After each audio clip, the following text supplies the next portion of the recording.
जय गुरु जी। एंड आप सबको मेरा प्यार भरा नमस्कार। आज मैं जिस बुक का स्वाध्याय करने लगी है, मैं ये नहीं बोलूंगी कि उस चीज को लाइक मैं आपको कुछ समझा रही हूँ। ऐसा बिल्कुल भी नहीं है। मैं खुद इसको समझ रही हूँ। अगर मैं आप लोगों से, you are like my family, अगर मैं आप लोगों से शेयर करूं तो अ, जब मैंने ये किताब पढ़ी थी, बहुत यंग एज थी। ऐसे ही 15-16 की एज में मैंने ये पढ़ा था, और ये पढ़ के कुछ अलग सी एक मुझे अनुभूति हुई थी।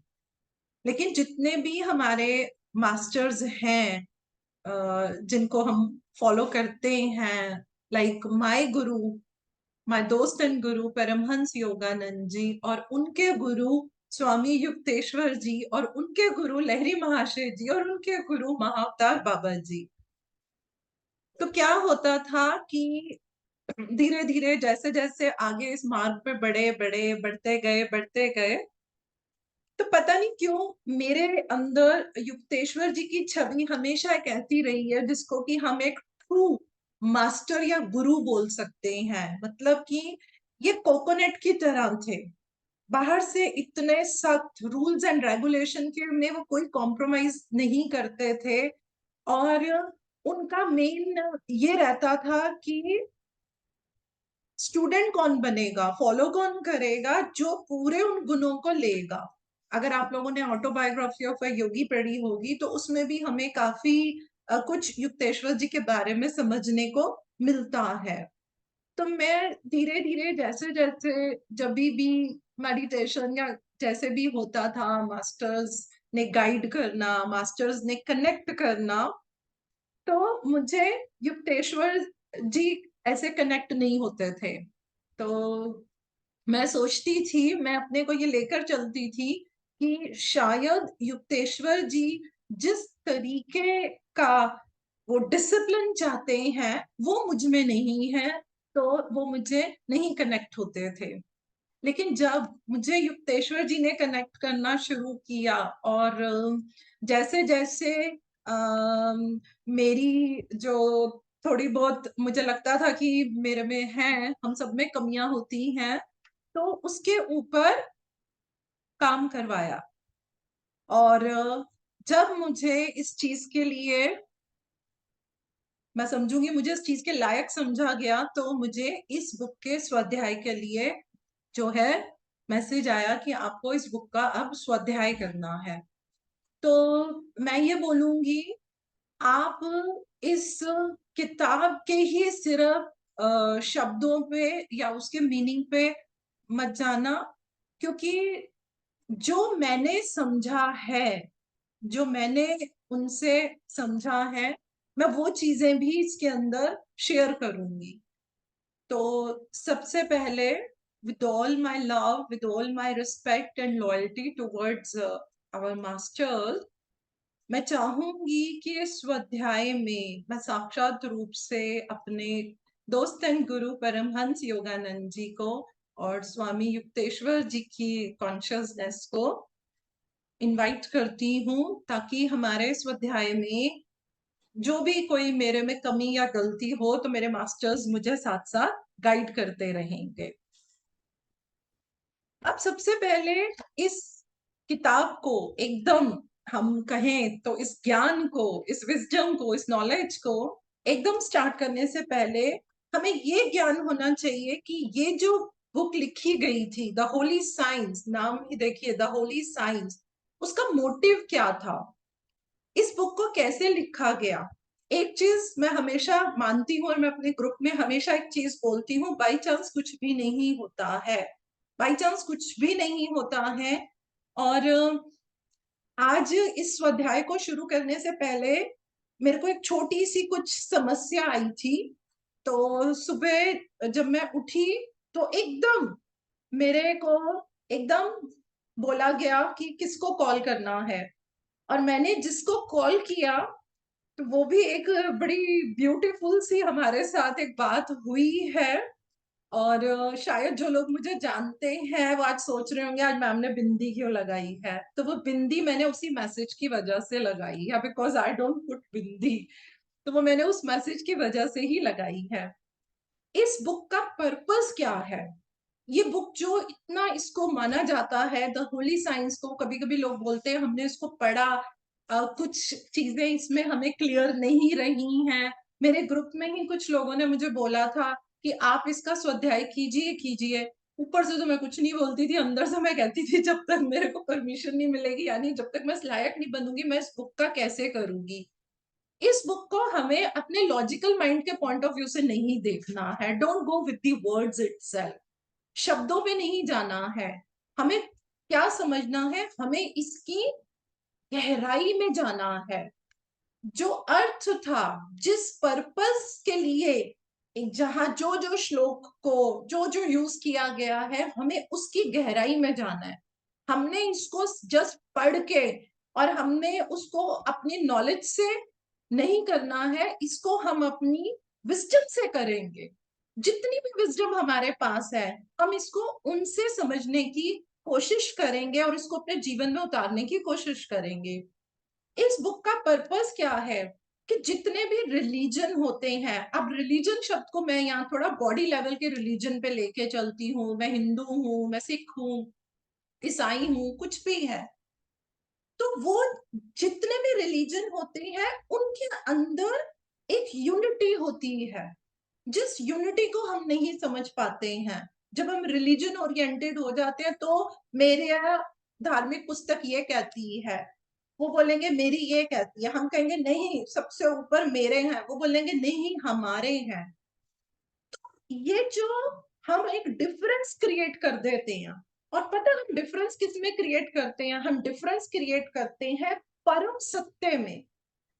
इस चीज को समझिए, सत्य और परम सत्य में, प्राइम ट्रुथ में, इन दोनों में फर्क होता है। लेकिन हमने डिक्शनरी के हिसाब से ट्रुथ शब्द को इस्तेमाल किया है, हमने उसी को एक ही मतलब ले लिया। सत्य में और परम सत्य में बहुत बहुत बहुत फर्क होता है। अगर मेरे माँ बाप बोले कि जब तक ये 20 साल की थी ये हमारे घर रहती थी, और जो लोग जानते हैं वो बोलेंगे नहीं अब तो ये राजेंद्र नगर रहती है, तो दोनों का अपना अपना सच है। सच तो दोनों का है, मैं वहां भी रहती थी, अब मैं यहाँ भी रहती हूँ।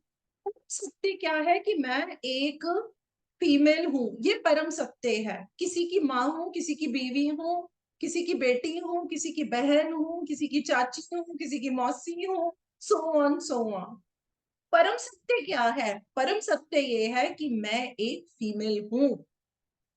इसी तरीके से मैं कहूँ वो प्रियंका है, वो मीरा है, वो मीनू है, वो रागनी है, लेकिन परम सत्य क्या है? परम सत्य ये है कि हम सब कौन है? हम सब फीमेल हैं।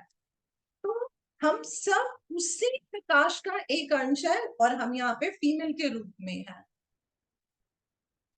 जितने भी हमारे रिलीजन रहे हैं उनके परम सत्य तक ना जाकर हम क्या करते हैं, हम बाहरी जगत से, अपने बिलीफ सिस्टम से, the way we have been nurtured and developed, the way we have been told ये सत्य होता है, ये होता है, हम वहां पे चले जाते हैं। हम ये जो हम बोलते हैं ना परम सत्य, इसको कॉम्प्रिहेंड करना और वी कैन से कि उसको अंडरस्टैंड करना तो इतना आसान नहीं होता है। क्यों? क्योंकि इतने सारे धर्म चल रहे हैं, हर धर्म का अपना एक बिलीफ सिस्टम है, हर धर्म कोशिश करता है मैं ज्यादा बेहतर हूं दूसरे से। ऐसा करते ही है बिकॉज ऑफ इग्नोरेंस, अज्ञानता की वजह से। और ये अज्ञानता क्या करती है, वो जो पतला सा एक पर्दा होता है जिसको यदि हम हटा दे तो हम उस परम सत्य को पा सकते हैं, ये हमें अलाउ नहीं करती है। यू नो, इग्नोरेंस हमारे को हमेशा एक डिल्यूजन, एक भ्रम में रखती है। आई मी माई सेल्फ से ऊपर तो हमें कुछ लगता ही नहीं है। We always feel no, I am better than her, I am better than him, हम तो यही सोचते हैं। तो वो जो पर्दा होता है, उस पर्दे को ही हटाना होता है। अब वो पर्दा कैसे हटता है? ये फिजिकल पर्दा नहीं है, हम उसको खींच के हटा देंगे। ये अज्ञानता का पर्दा है। तो फिर उसको कैसे हटाएंगे? ज्ञान से, नॉलेज से, विजडम से हम उसको हटाएंगे। तो युक्तेश्वर जी ने बताया कि बहुत कम गिफ्टेड पर्सन होते हैं जो इन इन्फ्लुएंस से, ये जो अज्ञानता, ये जो है, इससे ऊपर उठ पाते हैं और वो परम सत्य को देख पाते हैं। अब उन्होंने ये बुक कहाँ लिखी थी? ऑटोबायोग्राफी में है, लेकिन यहाँ पे बड़ा खूबसूरत मैं बात बताना चाहूंगी। युक्तेश्वर जी ने बताया कि इलाहाबाद में उसको प्रयाग तीर्थ बोलते हैं, हमें मालूम है संगम होता है गंगा यमुना सरस्वती का। और वहां पे बहुत सारे ये जो हम संसारिक लोग होते हैं और जो स्पिरिचुअल डिवोटीज होते हैं, जिनको हम साधु संत बोले, वो लोग वहां पे आते हैं। तो वो कुंभ का मेला लगता है। अब बात सुनिए जो युक्तेश्वर जी ने बोली है। युक्तेश्वर जी बोलते हैं कि जो संसारिक लोग होते हैं, कुंभ के मेले में जाने से उनमें ये परिवर्तन नहीं हो जाएगा कि वो एकदम स्पिरिचुअल डिवोटी बन जाए। सिर्फ कुंभ के मेले में जाने से नहीं होगा कि वो स्पिरिचुअल डिवोटी बन जाए। और उसी कुंभ के मेले में जितने भी ये साधु संत स्पिरिचुअल डिवोटीज हैं, वो उन लोगों के कांटेक्ट में आने से उनकी भी लेवल कम नहीं होता है। तो उन्होंने ये बताया कि जो स्पिरिचुअल लोग होते हैं वो संसारिक जीवन त्याग करके वो लेवल अचीव कर चुके होते हैं। हम ये बोले ओ मैंने विजडम ले ली, अब मैंने अपने अंदर से नेगेटिव चीजें हटा दी, लेकिन एक सिचुएशन आई और मुझे फिर गुस्सा आ गया, कंपैरिजन आ गया, कुछ भी आ गया, तो फिर अभी हम थोड़ी ना उस स्थिति तक पहुंचे। उस स्थिति तक पहुंचना का मतलब होता है कि उससे नीचे नहीं उतरना है, हम उससे नीचे नहीं जाते हैं। तो उन्होंने बोला कि उस संगम में ये भी जो होता है ये भी एक संगम है। तो देखिए कितना खूबसूरत युक्तेश्वर जी ने बताया कि सिर्फ गंगा यमुना सरस्वती का संगम नहीं है, जो संसारिक लोग हैं और जो ज्ञानी लोग हैं उनका भी एक संगम होता है। हमारे भी कांटेक्ट में कोई ज्ञानी लोग आता है, मेरे पे डिपेंड करेगा मैं कितना ज्ञान ले पाती हूँ। क्योंकि कुछ मैंने प्रश्न डाले थे, तो मुझे बहुत सुंदर एक आंसर परमहंस योगानंद जी ने दिया था। उन्होंने बोला था ज्ञानी को ज्ञान दो। ज्ञानी को ज्ञान दो, ज्ञानी को मैं कैसे ज्ञान दूंगी? तो फिर मुझे समझ में आया कि जिसमें लेने का सामर्थ्य है, जो एक रिसीवर के पॉइंट ऑफ व्यू से बैठा हुआ है, यानी कि वही बात, जो अपने अंदर जो उसकी पहले की नॉलेज है उसको खाली करके बैठा हुआ है, उसको ज्ञान दीजिए। जो अपने ज्ञान को भर भर के बैठा हुआ है और आपके ज्ञान, आप जो भी बात बोलते हैं उसमें अगर वो उसको हमेशा गलत में ही ले रहा है, तो आपको अपनी एनर्जी वेस्ट नहीं करनी। वो दिन गया आज का दिन। मैं इस चीज पे बहुत ध्यान देती हूँ कि ज्ञानी को ज्ञान देना है। तो उन्होंने कहा कि ये जो तीर्थ है ये क्या है? ये एक मिलने का जगह है, यहाँ पे ये संगम हो रहा है। और इसी संगम में स्वामी युक्तेश्वर जी को ये मैसेज मिला था। वो गंगा के किनारे वो जा रहे थे, तो एक पर्सन आया, उसने उनको बुलाया कि आपको कोई बुला रहे हैं। तो जब वो गए, नन अदर देन महाअवतार बाबा जी थे। तो जब वो महाअवतार बाबा जी से मिले और युक्तेश्वर जी की बाबा जी के साथ कॉन्वर्सेशन, बातचीत शुरू हुई, तो देखिए जो मास्टर्स होते हैं उनका तो फिर विजन ही हम सब जानते हैं कि अलग लेवल के ऊपर होता है। तो उन्होंने हमसे क्या बात करी? उन्होंने बोला कि कुछ ऐसे क्लास के लोग होते हैं, मतलब कुछ ऐसे, आप स्टेटस वाइज ले लीजिए, कुछ ऐसे लोग होते हैं जो इन जगहों पे आते हैं।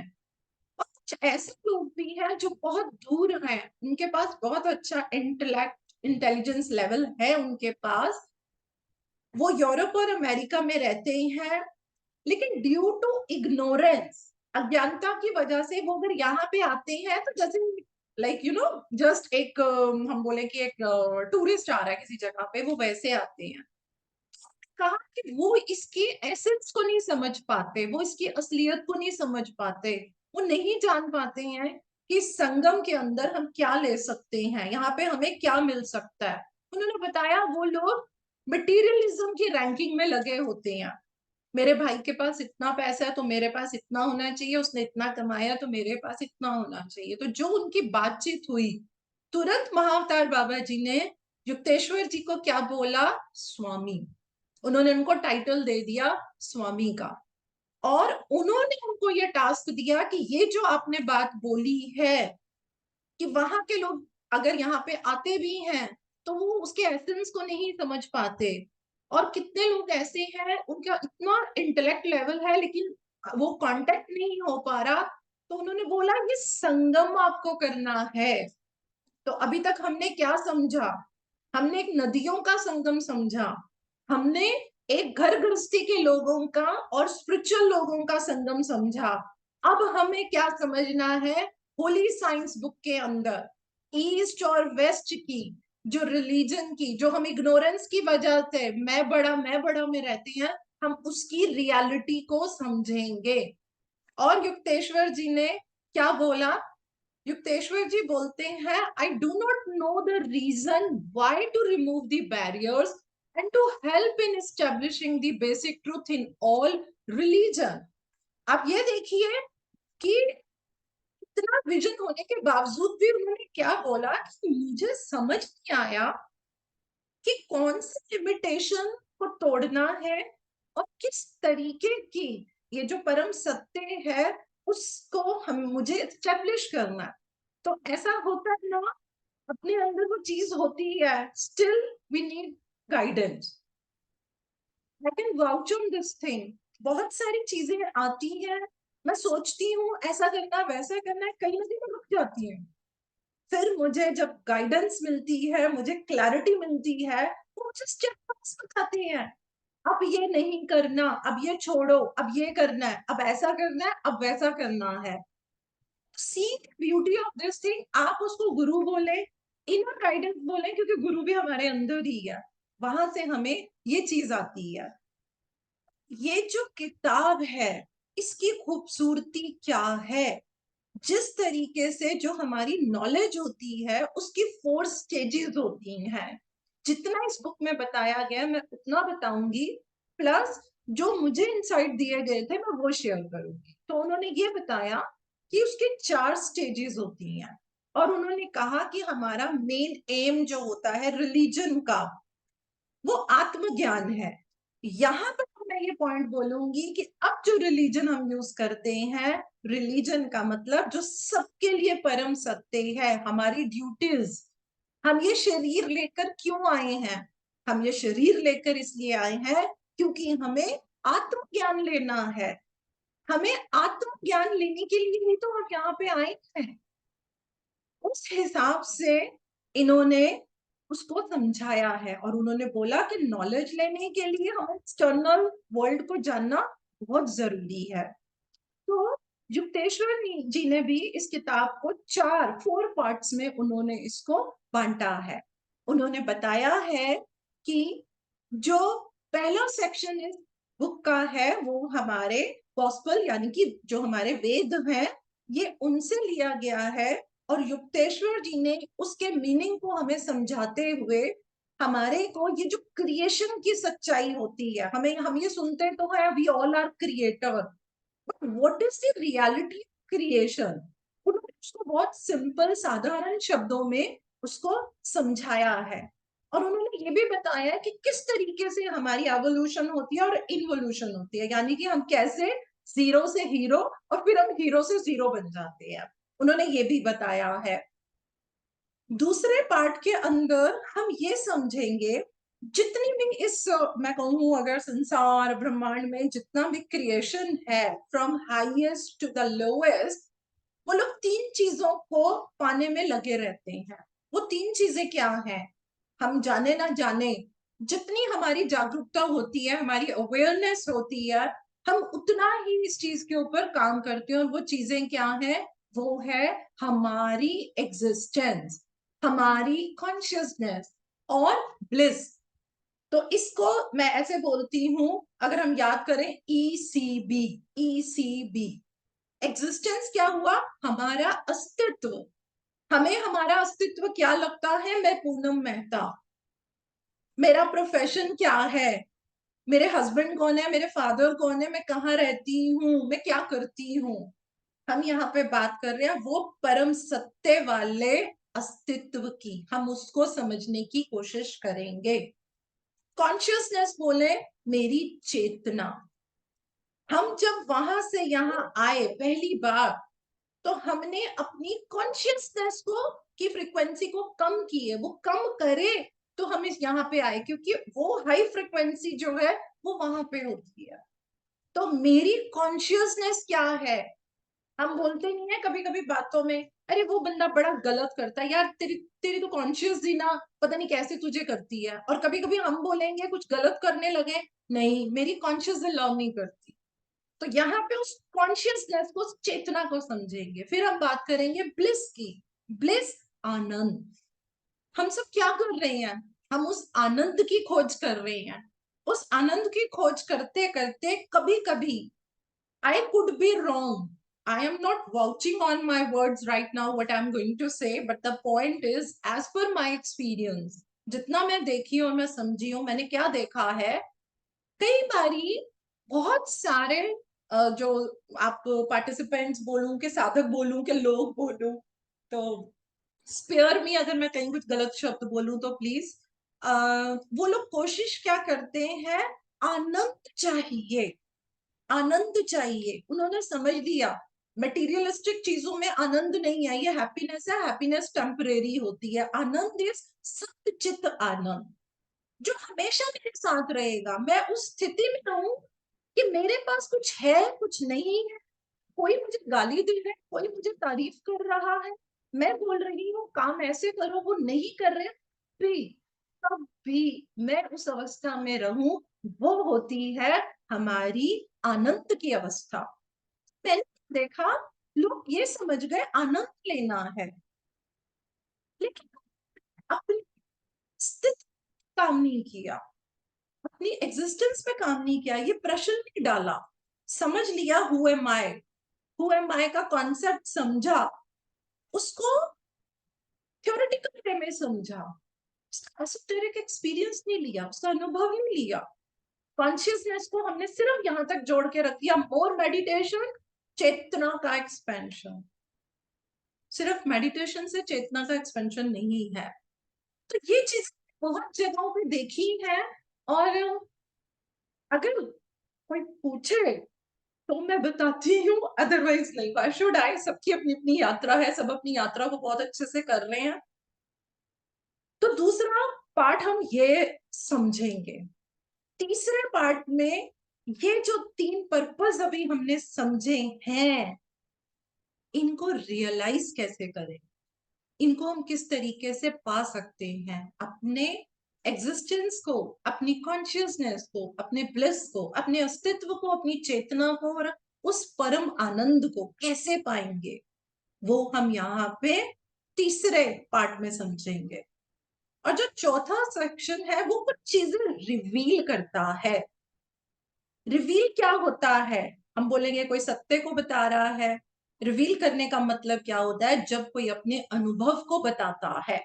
और एक चीज मैं बोलूंगी, अगर हमें अभी तक कोई वो अनुभव नहीं हुआ और सामने वाला हमें बता रहा है, हम बोले यार ऐसे थोड़ी ना होता है, ये क्या बोल रहा है, तो यहाँ पे हम अपनी लर्निंग को बहुत नीचे कर लेते हैं।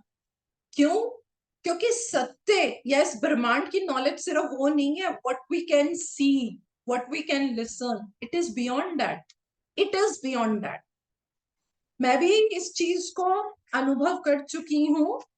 और कोई कुछ भी बोले ऐसा नहीं होता, ऐसा कैसा होता है, ये कैसा होता है, वे कैसा होता है, मैं कभी डिबेट नहीं करती उस पर्सन के साथ। क्यों? क्योंकि उसकी चेतना अभी उस लेवल पे है। कोई भी गलत नहीं होता है, सब अपनी कॉन्शियसनेस के हिसाब से, अपनी विजडम के हिसाब से बात करते हैं। लोगों के पास नॉलेज है, नॉलेज को ही हमें विजडम बनाना है। तो इस तरीके से ये हमारे जो है ये चार भाग हमारे हो जाएंगे। तो आई नो मुझे ये 1 बजे खत्म करना है, थोड़ा इंट्रोडक्शन था आज, तो इसलिए, क्योंकि अगर हम इसको नहीं समझते, अगर हमें यही नहीं समझ आया what I am going to do, why I am doing, मैं कर ही क्यों रही हूँ और क्या करना है, कितना भी स्वाध्याय करें ना, तो उसको हम क्या करेंगे, बॉडी लेवल से लेना शुरू करेंगे। मैं पूरी कोशिश है मेरी कि आप इसको अपने आत्मा के लेवल से लीजिए, अपनी चेतना के हिसाब से लीजिए, इसको बॉडी लेवल से आप बिल्कुल मत लीजिए। तो अब मैं रिक्वेस्ट करूंगी मेरे साथी, मेरे सेवियर, मुझे बचाने वाले, क्योंकि मेरी संस्कृत बिल्कुल बेकार है। सो आई रिक्वेस्ट पूजा जी, हमारे पहले चैप्टर का, जो हम द गॉस्पेल, जो हम वेद को पढ़ने लगे हैं, उसके पहले सूत्र को पूजा जी अगर आप हमें अपनी स्वीट सी आवाज में सुनाएं तो I will be very grateful. Thank you ma'am. जय गुरु जी टू ऑल। जय गुरु जी। ऑडिबल है? You Yes, are audible. Audible. सूत्र पहला। नित्यं पूर्णमनाद्यनन्तं ब्रह्म परं तदैवैकमेवाद्वैतं सत्। ब्यूटीफुल पूजा। हाँ हाँ बोलिए। यही है ना सूत्र सूत्र पहला? नहीं नहीं, अभी पहला। सूत्र वन, सिर्फ सूत्र वन। Thank you. ओके। जय। और आप देखिए कि अभी मेरी कॉन्शियसनेस में कितनी कमी है। मैंने इसको पढ़ने की कोशिश करी, नित्यम पूर्ण मना, और फिर मैं वहां पे आगे धदनंतम में अड़ गई, मुझसे नहीं पढ़ा गया। तो देखिए मुझे भी अभी अपनी कॉन्शियसनेस को एक्सपेंड करना है। ये बहुत ही ब्यूटीफुल सा सूत्र है। मंजू जी आप म्यूट करेंगे प्लीज? ओके। ये बहुत ही खूबसूरत सूत्र है। हम इस सूत्र को समझेंगे हमारे गुरु जी के हिसाब से, स्वामी युक्तेश्वर जी के हिसाब से। उन्होंने उसको बहुत खूबसूरती से समझाया है, और मैं इसको थोड़ा और सिंप्लीफाइड करने की कोशिश करूंगी ताकि किसी को भी ऐसा ना लगे कि ये हमें समझ नहीं आया। वो बोल रहे हैं परम Brahma is everlasting, complete, without beginning or end. It is one, indivisible being. समझते हैं परम ब्रह्मा। अब ये परम ब्रह्मा क्या है? हम जिसे गॉड कहें या स्पिरिट बोला जाता है, परमेश्वर। अगर हम बात करें तो ये दोनों शब्द ईस्ट और वेस्ट के हो गए। हम इनको अपना सोर्स भी बोल सकते हैं, वो प्राइम लाइट भी बोल सकते हैं। दैट इज परम ब्रह्मा, इज एवरलास्टिंग। एवरलास्टिंग का मतलब क्या हुआ? निरंतर चलने वाला, यानी कि नित्य, कंप्लीट। कंप्लीट मतलब पूर्ण। जो परम ब्रह्मा वो एवरलास्टिंग, नित्य चलने वाला और पूर्ण है, विदाउट बिगनिंग और and. This is the most beautiful point to understand. उसकी कोई बिगनिंग नहीं है, उसका कोई अंत नहीं है, वो अनादि है, वो अनंत है। जब हम ये सुनते हैं तो बॉडी लेवल से हम कहेंगे ऐसा कैसा होता है, जब तो कोई बर्थ ना दे तो कोई चीज पैदा कैसे होती है। तो अभी ये यूनिवर्स का क्रिएशन नहीं मैं समझा रही, और मैं आपको कंफ्यूज नहीं करना चाहती। कभी बात करेंगे तो मैं यूनिवर्स का क्रिएशन भी समझाऊंगी। इसकी जो परम ब्रह्म है, जो हमारा सोर्स है, उसकी ना बिगनिंग है ना उसका एंड है। It is one.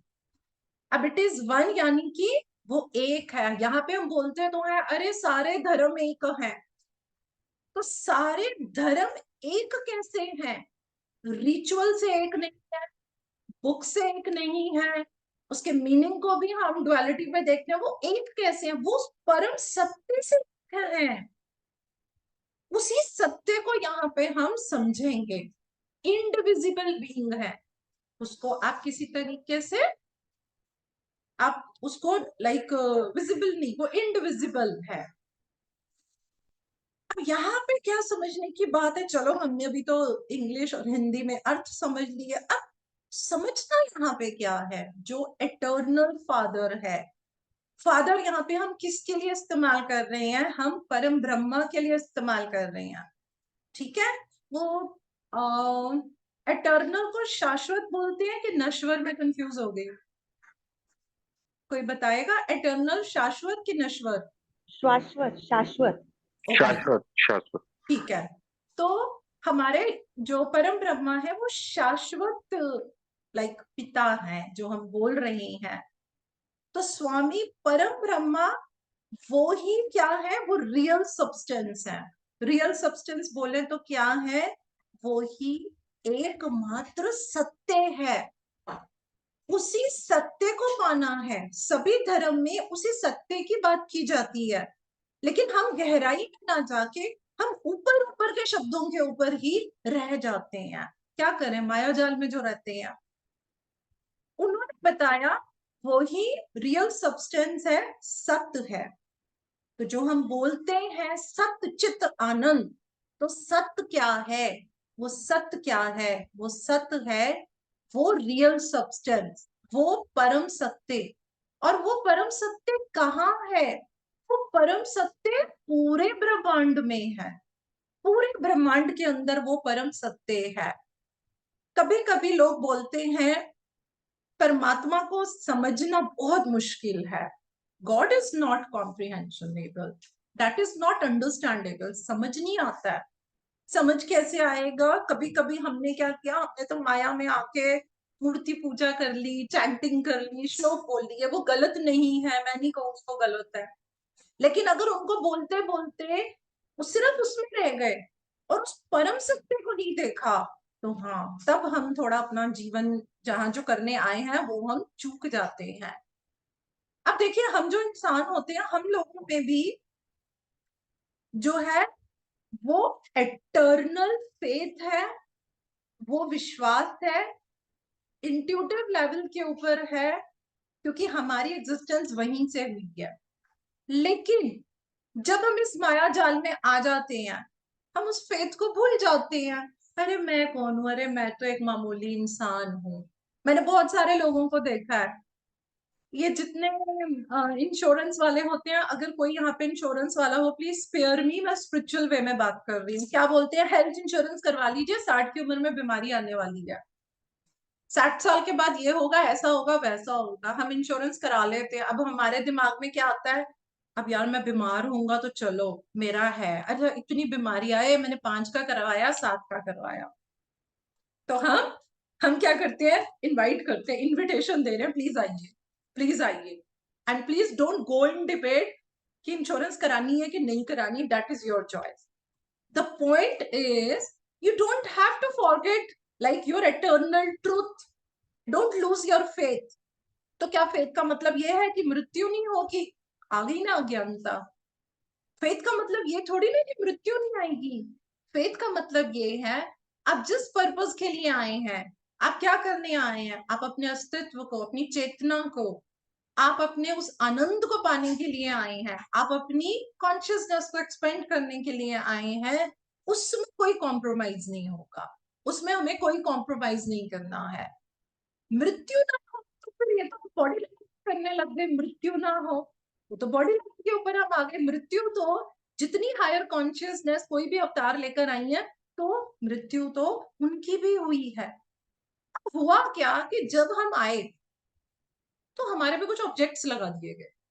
क्या लगा दिए गए? हमारे 5 सेंसेस, हमारी आंखें, हमारे कान, हमारा नोज, हमारी टंग, जीहा, है ना, और हमारे जो ये हम स्पर्श महसूस कर पाते हैं।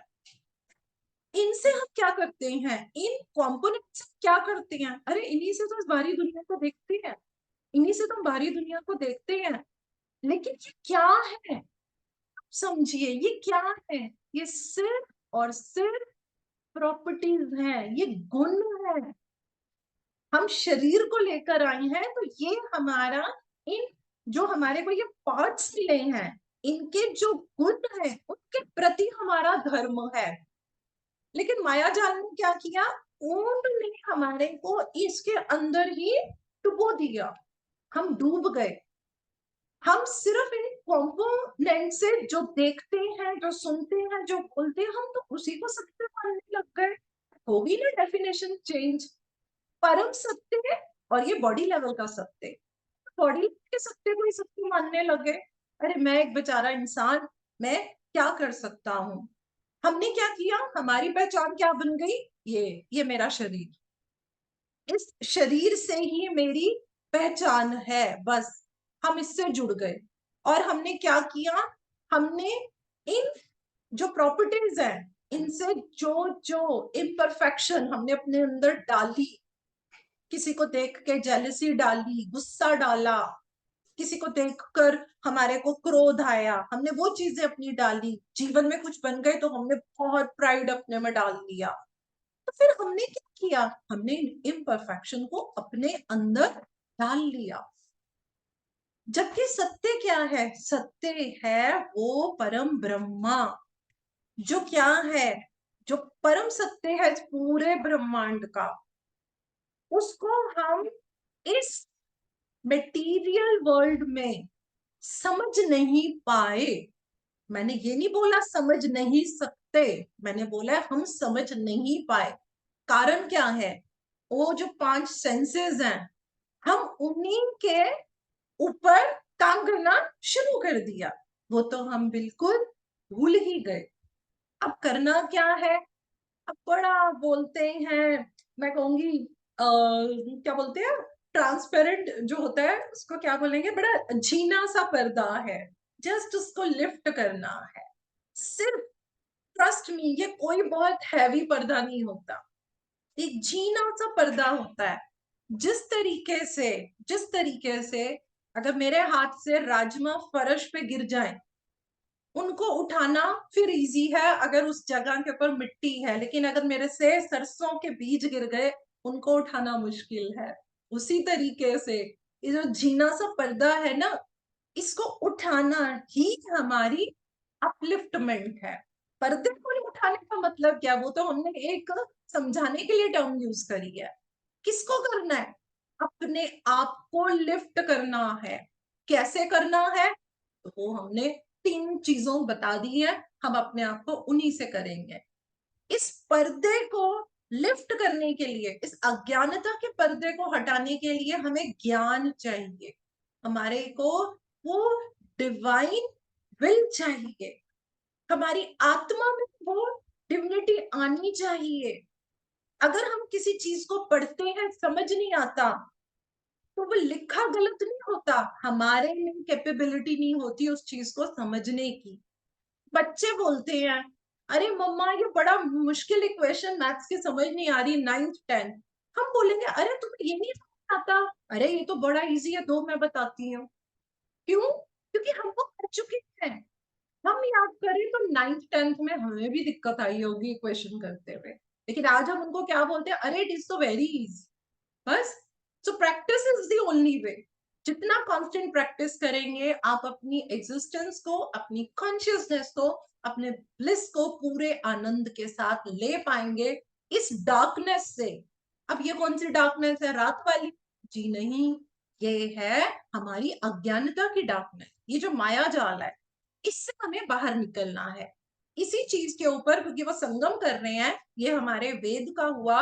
और अगर हम उनके कल्चर में देखें, तो अगर हम बाइबल की बात करें, उसमें क्या लिखा जाता है, now faith is the substance of things hoped for, the evidence of things not seen. Then said Jesus unto them, when we have lifted up the son of man, then shall we know that I am he। वही बात बोली गई है। लेकिन अगर हम religion उस पर चलेंगे तो हम मतलब अलग कर देंगे। I am not a religious person, मुझे आपका नहीं पता, but I am not a religious person, I am a spiritual person. तो क्या बताया है उन्होंने, फेथ होना चाहिए। जब आपके पास फेथ है और उम्मीद होनी चाहिए, मैं इस जीने पर्दे को हटा सकता हूं, जो चीजें मुझे नहीं दिखती, जो अनुभव मुझे नहीं हुए, वो अनुभव मैं कर सकता हूं, मैं कर सकती हूँ। तब जीसस ने बोला कि जब ये पर्दा हट जाता है, यानी कि जब हमारी अपलिफ्टमेंट होगी, तब आपको पता चलता है I am not the son of man. फिर क्या समझ में आता है? आई एम ही, जो हम शुरू में बोलते रहते हैं हम भगवान के बच्चे हैं, तब वो समझ आता है कि वो मैं ही हूं। हम सब में उसी का अंश है, सिर्फ क्वांटिटी कम है, क्वालिटीज वही हैं। और हम क्या करते हैं? हम अपने अंदर जब ज्ञान लेते हैं तो उससे हम इस क्वालिटी को इंक्रीज करते हैं। इसी के साथ मैं आज का सेशन यही खत्म करूंगी। एंड आई एम सॉरी, मैंने आप लोगों के 12 मिनट और ले लिए हैं। और अब हम थर्सडे को इसी में मिलेंगे सेशन में। थोड़ी सी मैं रिक्वेस्ट करूंगी, अगर सब लोग, क्योंकि मैंने आधे घंटे का रखा है, अगर आप 12, 20 या 25 तक जुड़ जाएंगे, तो मैं पूरे टाइम पे इसको स्टार्ट करूंगी। तो विद दिस, मेरा सबको बहुत बहुत ग्रेटिट्यूड एंड धन्यवाद। अगले थर्सडे को हम मिलेंगे। थैंक यू सो मच जय प्रियंका, जय थैंक गुरु यू।